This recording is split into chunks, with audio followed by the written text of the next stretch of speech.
Hey everybody, hopefully you can hear and see me well.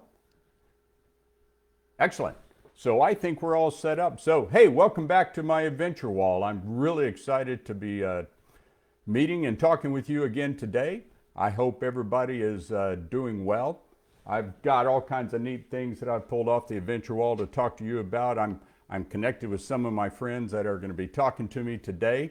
Um, it's hard for me to tell whether you can see me and know how I'm doing and things of this nature, but I'm going to assume that you can. So, hey, how are you doing in this period of coronavirus? I'm well, and I hope you are too. So, what have you been doing since then? Well, let me tell you a little bit of what I've been doing, and then hopefully you can kind of send me some notes of what you've been doing. So, since the last time we talked, I've been learning how to ride a horse. And I don't just mean getting on the horse, but I mean really learning to ride the horse. So, think about that. I started flying airplanes, and then I flew test aircraft, and then I got a chance to fly the space shuttle, and now I'm learning how to ride a horse well. And you know what? That horse can be just as cantankerous as an airplane sometimes, because now you've got a live animal you got to learn to work with. So, what else have I been doing? So, learning to play the guitar. That was always something I always wanted to do. And now I'm getting a chance to do it because, right, we're doing our social distancing and staying away from those that we need to take care of. And so I've been spending a little bit more time trying to learn how to play the guitar. Okay, so what else have I been doing? Going on walks in the neighborhood. Exactly. And out in the country some. And you know what? The other day, as I was walking, let me show you what I just found. I found a bird's nest right through here. Isn't that kind of neat? Yeah, isn't that beautifully formed? That's so amazing since I'm an engineer to see that a bird's nest or that a bird can make such a beautiful bird's nest like that, right? I wonder what the story is as to how the bird spent all this time making that bird's nest and then all of a sudden it wound up on the path walk that I was going on the other day.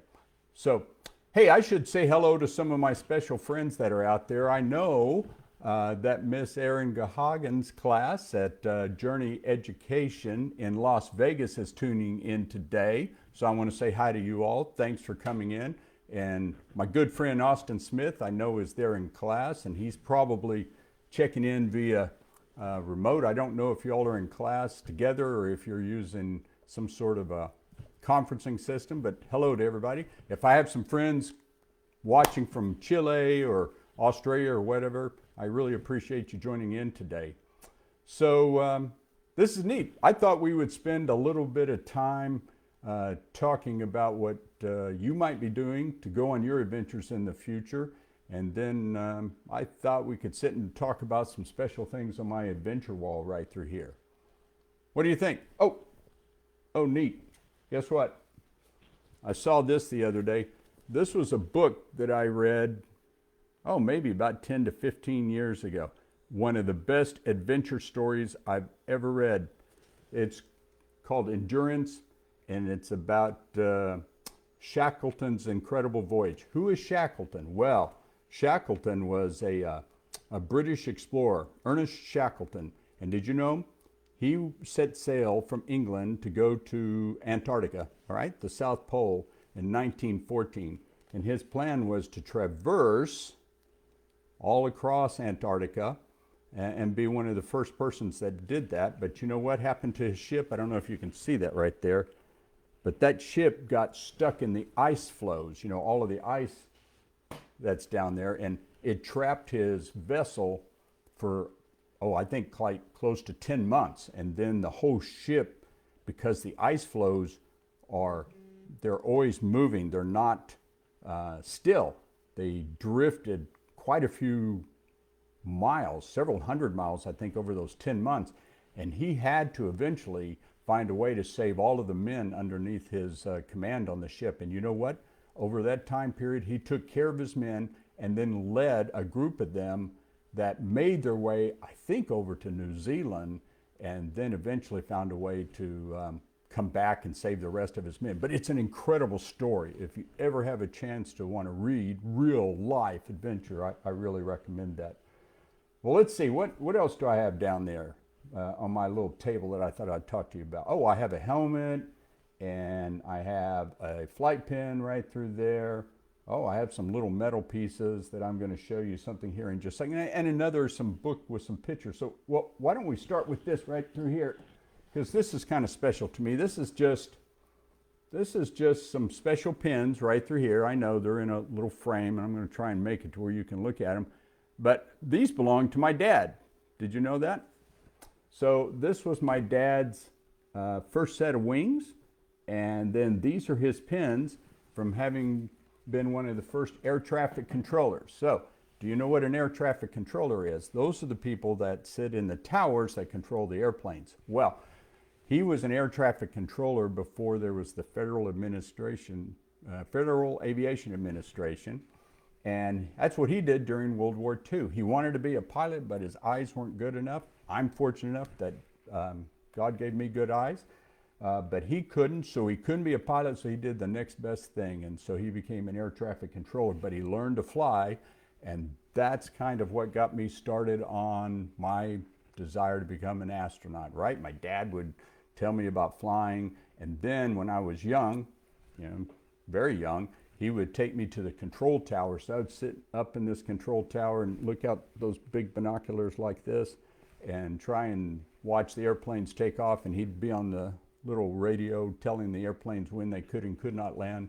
And I just thought that was really exciting. And then you combine that with the early astronauts and the first rockets that were launching at that time, and I was set. Even though I was living way out in West Texas where there aren't any rockets or anything, and we had more cowboys than we did probably pilots out there at that time, that still was exciting to me, and I was glad to be a part of that. So that's kind of, in a sense, what set me off to becoming an astronaut. And so eventually, after I got my schooling and so forth, I became a pilot in the Air Force, and then a test pilot, and then eventually an astronaut. Oh, so I mentioned I was a pilot, right? Well, let's look at this for just a second.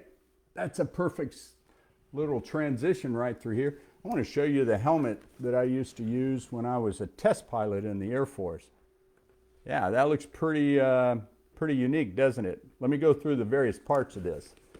So when you climb in the airplane and you've got your canopy that comes down over your head, which sits right over here, it's made of hard plexiglass, and so you need a helmet to protect your head, not only when flying so that you don't bump against it, but in case you ever have to jump out, then the helmet protects you. And then, of course, you always have to have a visor, which always gives you coverage against the sun there, right? So that kind of gives you that really, I don't know, that little forbidding little view right there when you have your helmet on and then you have your visor.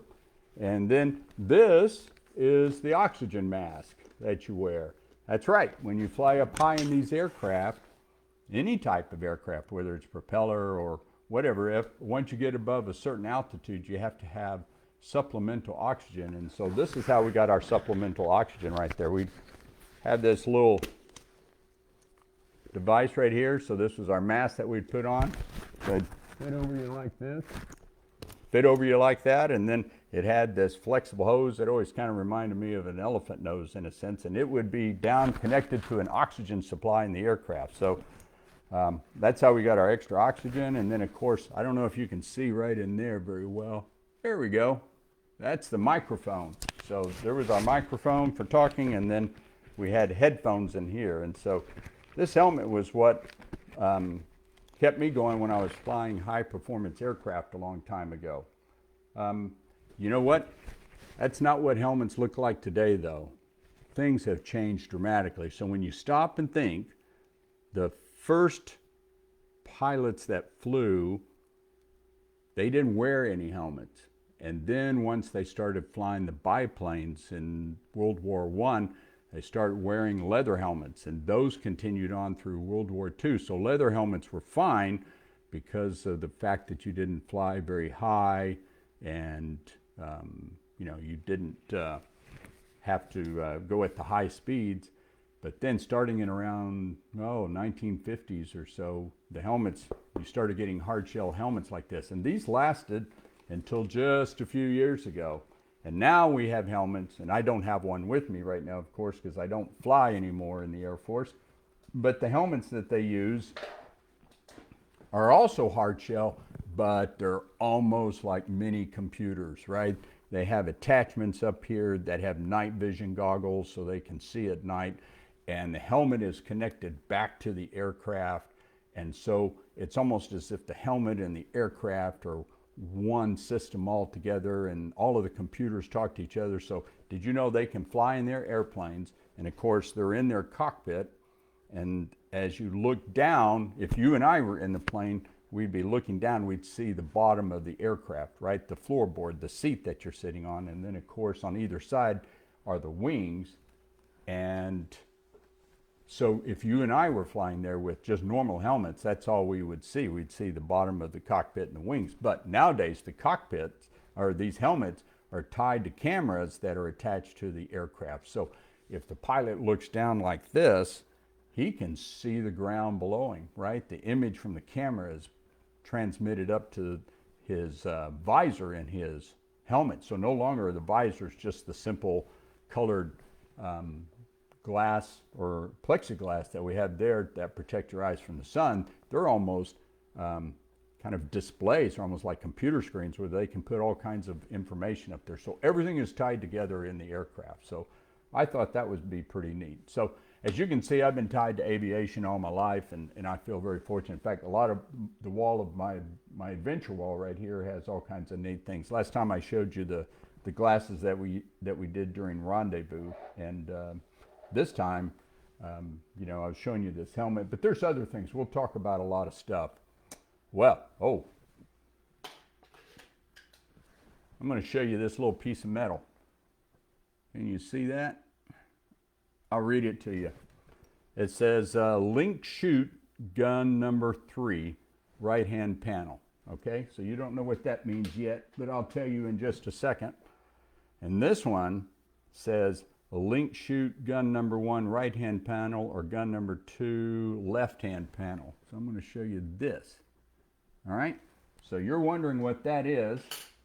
Now I'm going to pull this book up here, and I'm going to tell you that what I just showed you is connected back to this picture right here. What do you think of that? Isn't that beautiful?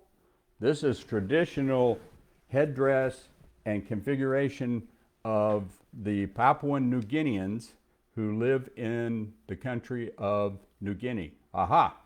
So, how do those metal things tie back to that right there? Well, guess what? I just posted a new adventure log on my website, so I want you to go read that and find out, but I'll tell you a little bit of it right now.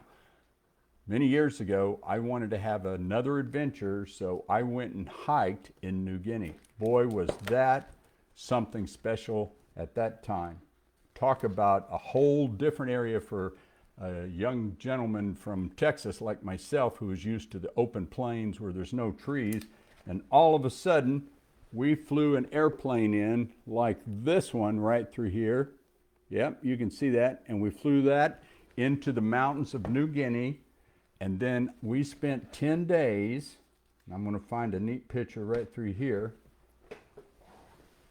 hiking. It's going to be hard to see. And you know what I'm going to do? I'm going to put some of these pictures up. I'm going to scan them and put them on my website and also Facebook and so forth. We spent 10 days hiking out of the jungles of New Guinea. And that was my first time where I had been deep in a rainforest, far away from anything, out in this area that was very difficult to walk through and climb through. And in my adventure log that I just posted a couple of days ago, I think maybe even yesterday, I talked about the golden steps. So I'm not going to tell you about those golden steps. I'm hoping you'll go read about it. You can see me right here. It's me. And I was, yep, that's me. I know, I look younger, but that's me as I was camping one night. Did you know this was, that looks like a little bit like an Indiana Jones hat there. I don't know where that came from. I don't remember taking that. I think somebody gave it to me. And I think this may have been before Indiana Jones, but it doesn't matter. But the neat thing was, going back to those little metal pieces that I showed you, we found, while we were hiking there, a crash site from a plane from World War II.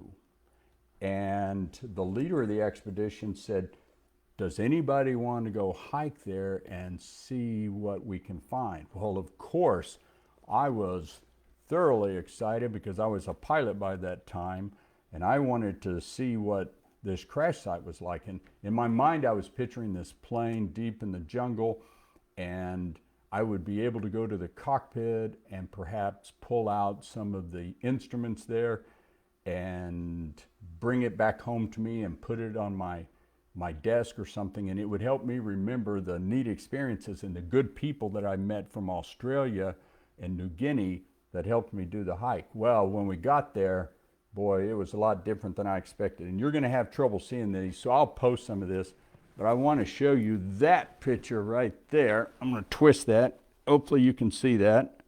Yeah, that's me on the wing of the airplane that we found, and that was basically all that we found because, and I'm going to show you this other picture right through here really quick. That one, that's the engine.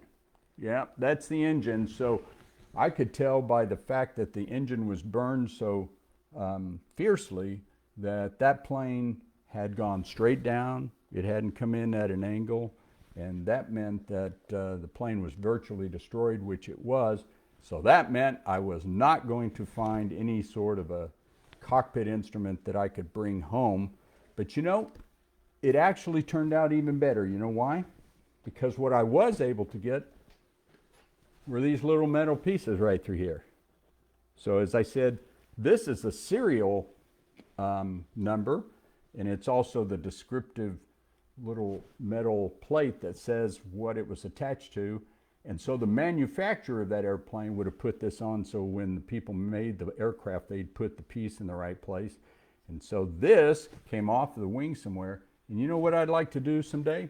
A great adventure, I would think, is go back to all of the records, and we have those, right? Many records of parts of the United States government, the military, and so forth are kept in the archives, to including history about your family and so forth. We can talk about that again someday.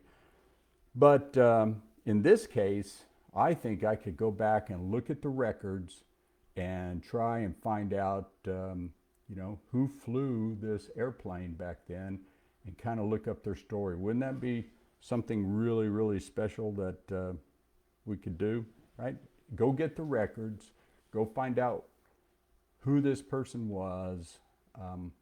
As I kind of told in my adventure story, or my A-log, gosh, wouldn't it be neat to find out that this person had survived and then had come back and had a wonderful family, and then who knows, maybe that family settled down in your hometown and you may have known their grandkids or whatever the case may be, or this person might have been connected to me somehow. So I just thought that was kind of special. Well, let me tell you, that was just one part of that adventure story to New Guinea. It was 10 days long, and you saw that picture there at the beginning of that Papuan New Guinea who was in his traditional gear, and that's kind of what attracted me to go there. I wasn't supposed to. I was actually going to go down what is called the Omo River in Africa, but I was training to go on the adventure down the Omo River, and I was running to get in shape, and I stepped off the running track and didn't break my ankle, but I strained it severely, and so I was out of commission for about 6 weeks, and that made me miss the adventure to Africa. But I made up for it by choosing to go to New Guinea, and so that's always been a big part of my life. I always like to talk about that. In the adventure log that I posted, I I talked about how dark it gets because New Guinea is near the equator, I think just south of the equator. And so since it's close to the equator, throughout the entire year, whether it's summer or winter, the days are about the equal length because it's not far above or below the equator. So, you know, in the summertime, if you live in the United States, the nights or the days are longer in the summertime and so forth. But at the equator, the days are about the same length no matter what time of year.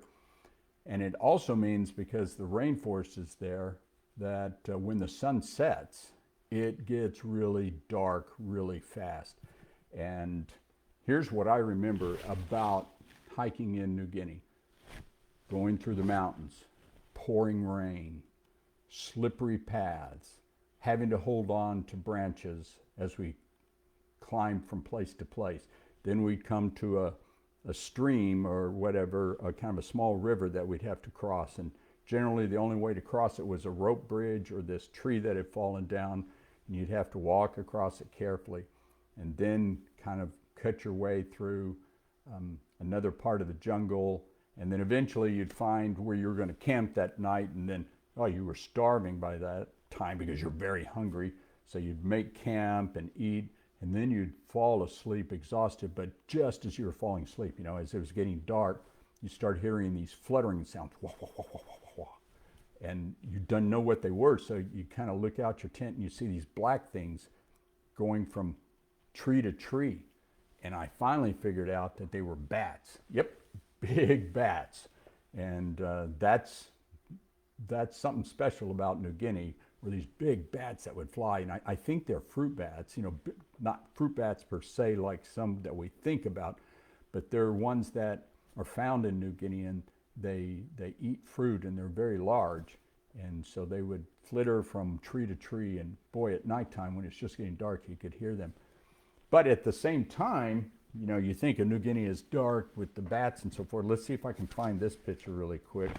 There's some really beautiful parts. I think New Guinea's known for the birds of paradise that are there. Hopefully you can still see me in my thing right here. I'm gonna look and see if I've got this picture of a butterfly. If not, I'll just tell you about it. They're also known for butterflies. So there were some beautiful ones that I was there, and one that I remember in particular was this big blue one that kind of landed in this area where we were resting. And let's see, that's right through here. Seems like I remember many years ago taking a picture of it. If I can, I'll just describe it to you here in just a second. But anyway, so, oh yeah, here's somebody that's looking at one right through here. It's kind of hard to tell, but this young lady who was on our camping trip, she's got a little blue butterfly in her hand right through there.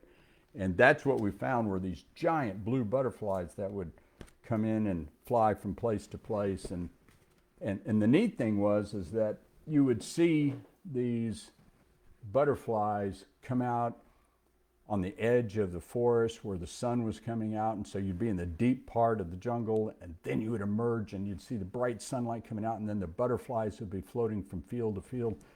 So New Guinea is definitely a land of contrast, deep, dark jungles and bright sunshine. And you know what? You think of it as jungles, but the Owen Stanley Mountains are running right down the middle, and those mountains get very high. And so it can get cool up in the mountains up at the top, and every day there are thunderstorms up there. So you can't fly there in the middle of the day because the thunderstorms are so bad, so you always want to fly in towards the evening time. Well, let's see, what else did I want to sit and talk to you about? Oh, you know, I talk a lot about space. A lot of times I get invited, and of course I'm always excited to talk about space. We talked a little bit about space flight last time, and we'll continue to do that. But one of the questions I always get is, what do you eat in space? And I think I answered the question last time. You know, what kind of food do you eat in space? And so there really were three types back when I was flying on the space shuttle. There's the fresh food that we have the first couple of days, and those are sandwiches and fruits and so forth. And I always like the oranges. Then the second type is kind of dehydrated. That's a big word, but it just means the water has been removed, and it's like camping food, right? If you go camping or backpacking, you're going to carry with you dehydrated food because it's lightweight. But when you get to your camping site, you can start to add water, hot water, to these dehydrated food packages and reconstitute them and make it really good. So I always had chicken and rice. And then the third type is irradiated food. Now, irradiated, that means it's been made safe, right? All the bacteria have been killed by using very small amounts of radiation. And so we would have ham steaks and things of this. But those weren't my favorite food. My favorite food always occurred at the end of the day after we had worked hard building the space station. And we'll look at more pictures next adventure, Facebook time, whatever it is that you and I like to get together and do. But my favorite food was at the end of the day after having done hard work, and we all sit around and open up our package of M&Ms. Yep, M&Ms. I've always enjoyed M&Ms. And part of the reason that I do so much is because when I was a young kid, M&Ms were always one of my favorites. And so you can float the M&Ms in front of you, and then, you know, if somebody's sitting across from you in what was then the space shuttle, but now in the space station, and they're sitting in there and they say, "Hey, Paul, send me a red one," like that red one right there. So it'd be floating there, and I would just tap it and it would start to roll off. I guess I'll do it this way. So go off over there, and then they would catch it with their mouth and then send one over. Okay, so let's see. I think some folks are kind of sending me some questions right now.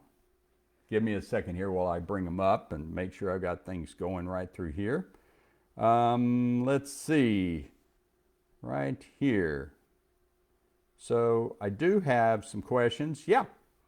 So I have one that came in from our crew in Las Vegas. So, hey, thank you, Journey School. I appreciate that. I want to make sure I get to you all first. And maybe this came from Austin. I don't know. So the question is, what was the scariest moment I had as a test pilot? Well, I know what that is. And I wrote about it in A-log number 2, I think it was. And I think I called that, the title of that adventure log, Always Fess Up. So always confess when you made a mistake. And so that was the time when I was flying on the wing of another airplane, and I was having to film it, and I got the nose of my aircraft too low, and I got going so fast that I didn't realize how high we were until all of a sudden I realized that we were going too fast for the altitude I was at. And I all of a sudden realized, oh my gosh, I've got to pull up really quickly there or things will not go well. So that must have been my most instantaneous, where I got scared all of a sudden, you know, when you have that adrenaline that like somebody comes up from behind you and kind of taps you on the shoulder. But the scariest test flying I did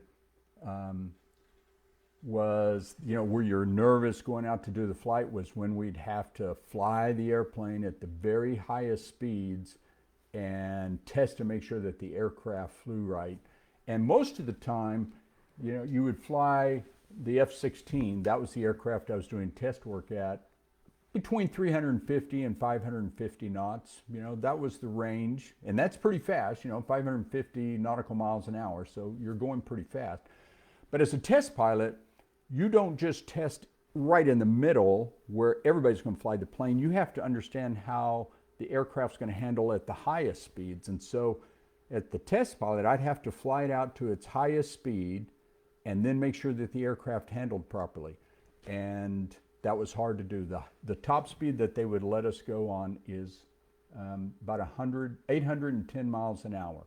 And the only way to get that speed, especially if I'm carrying extra stuff on the airplane, what I mean by that, extra fuel tanks to make the airplane heavier, is I'd have to go up to high altitude and then push down.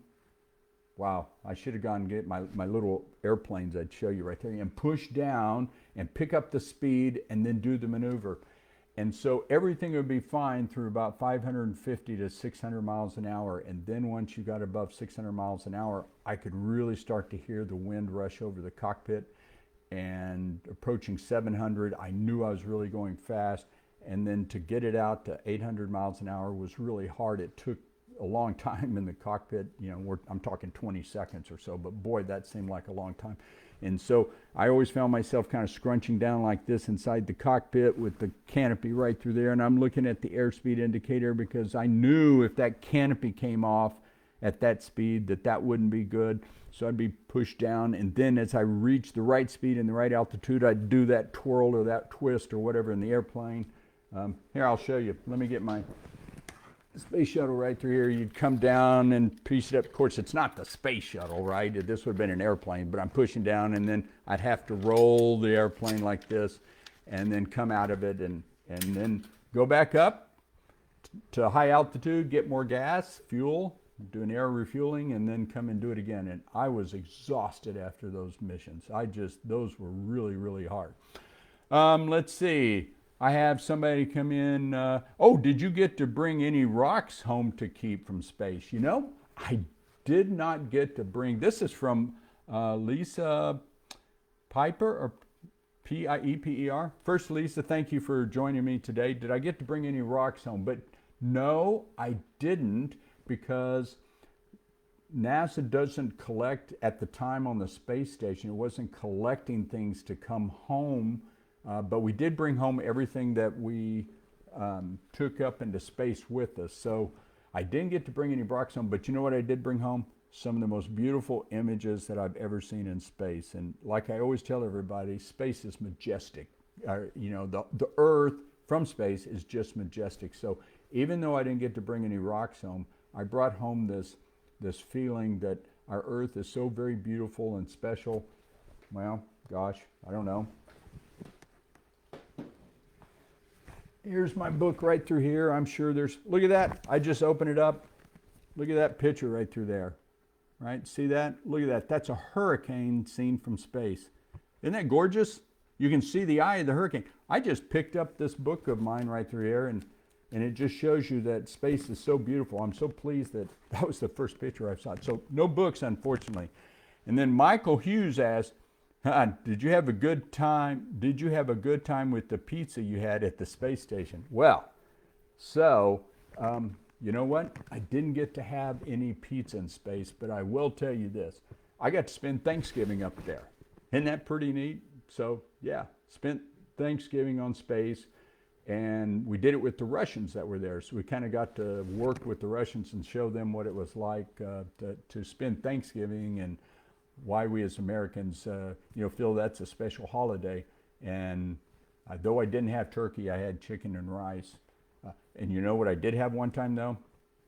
So, astronaut ice cream that you can buy anywhere. I never had any astronaut ice cream. I don't know of any astronauts who've had those little pebbles or say, but they might have, but I didn't. But one time we had an experiment that we had to bring back from the space station, and it had to be kept frozen. So what we did was we had to bring a container up there. So picture this big pot like your mom or dad had that you cook in, right? So we had this big pot that we brought up to space, but it had liquid nitrogen around it, which meant that it was very cold. That's how you can keep things very cold, is use liquid nitrogen.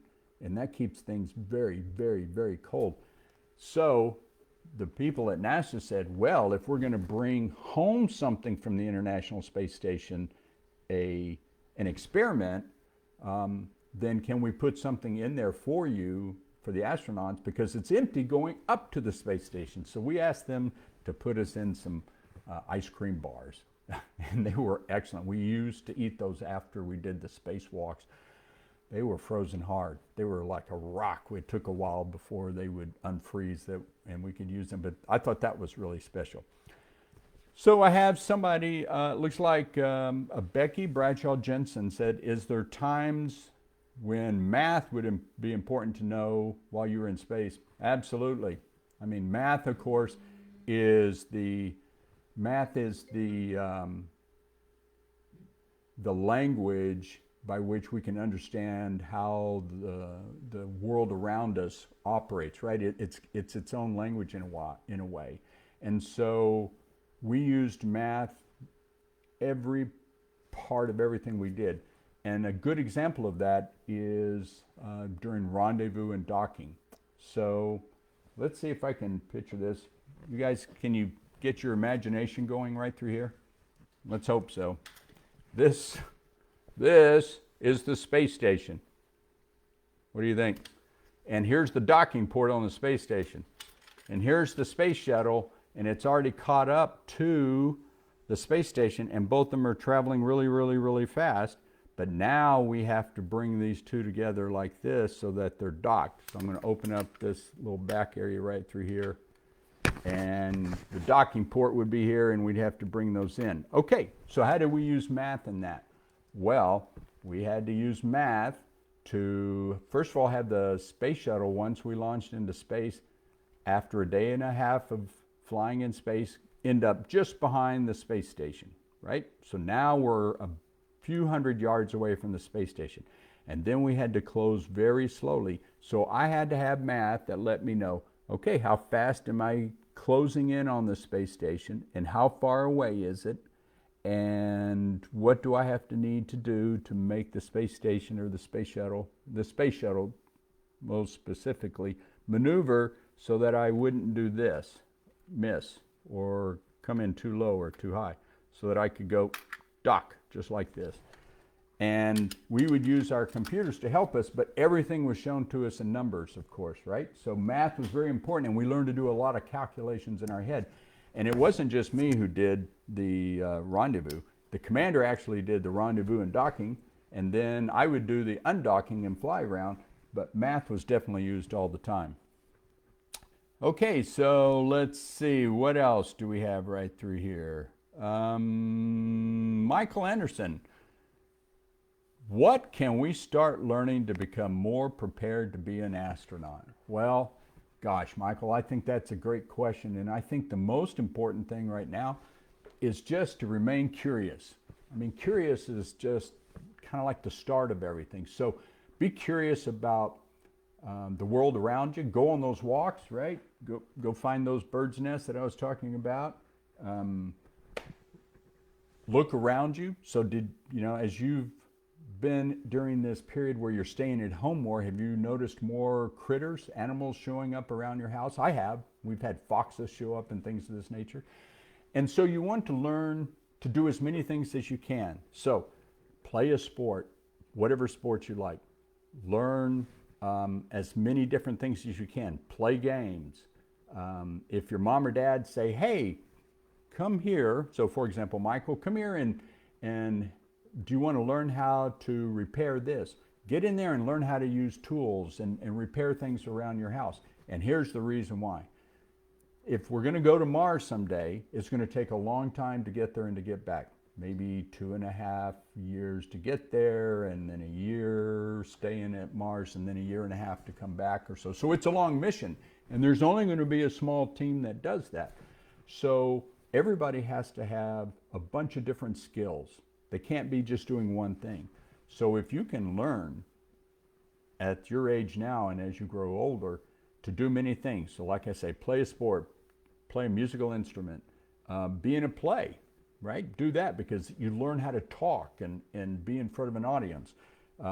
If you can learn how to work with tools and learn how to just do good work, and then of course your studies are really, really important, then you're well on your way to becoming an astronaut because you've learned how to work with a team and you've learned how to set a goal and achieve it.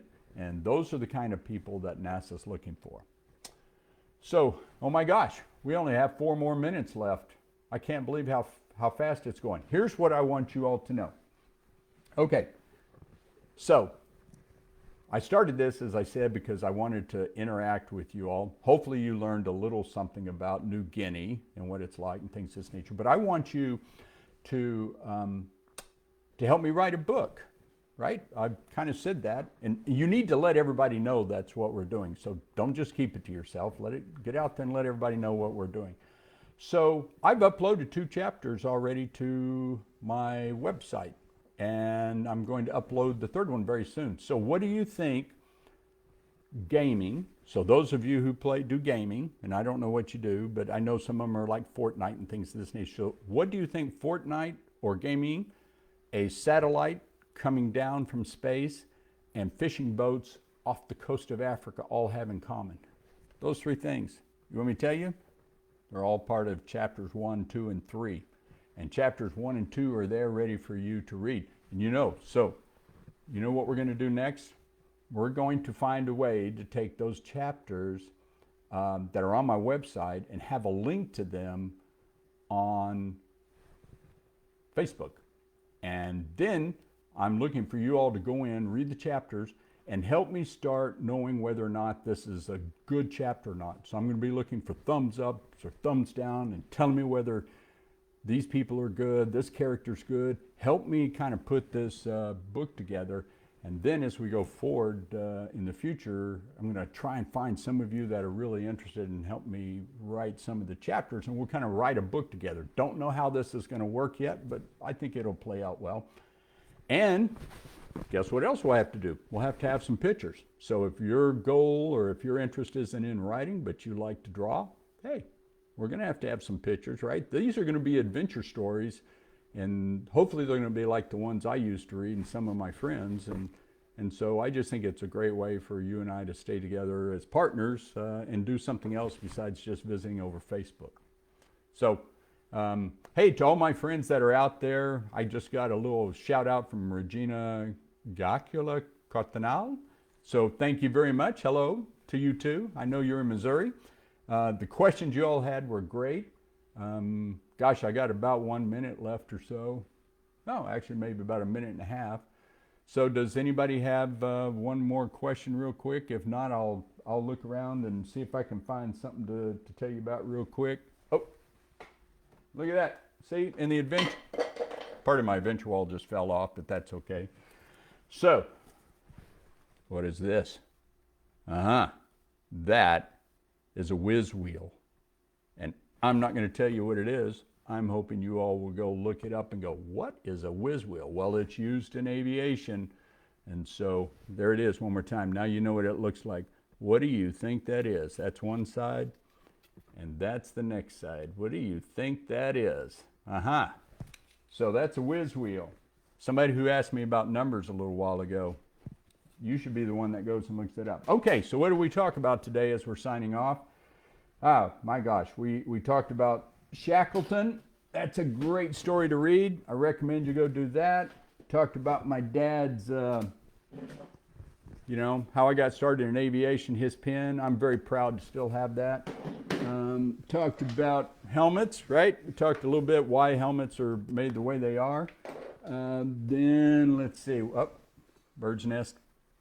Then we looked at a picture, and then we looked at pictures of that crash site in New Guinea.